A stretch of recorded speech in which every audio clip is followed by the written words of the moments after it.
Probably one of the builds I played most with her. I think one of her best builds out there. Just ability power, ult spam, and a focused build. You could do better than that. Racing shield. A lot of different things you can start out with. I always start out with shield throw. I think having the extra range gives her something else to her kit that is needed. There's a couple different ways you can go. Typically after first round, especially with the way that money's changed, we'll buy Cyber Venom.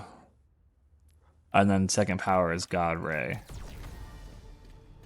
Because normally ability damage will now give you the little healing reduction.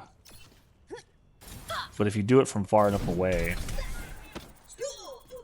each of those burn ticks from God Ray is going to continuously proc Cyber Venom. And the ultimate goal of the build. We'll get Consecrated Ground. These are the three main powers that I run for the build. Starting ultimate charge. Wolf Rally's active, trigger Inspire faster, and refresh cooldowns faster.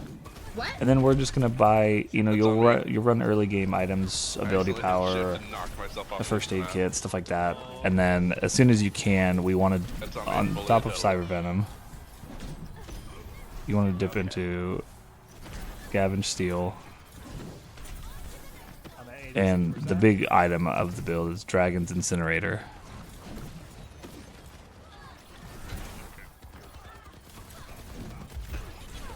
Pair this with things like Catalytic Crystal.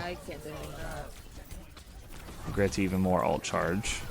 I pair this with things like Liquid Nitrogen, slow them in the ult, or if the rounds go to the end, get Pack Stacker.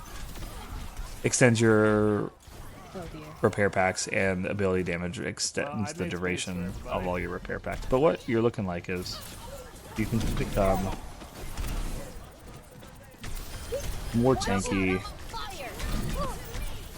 You look at farming your ult basically every team fight. That felt pretty good. You guys got it.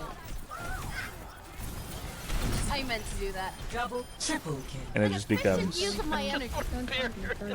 oppressive to deal with, especially if you're playing in a more dive-centered comp. And Shield buckling.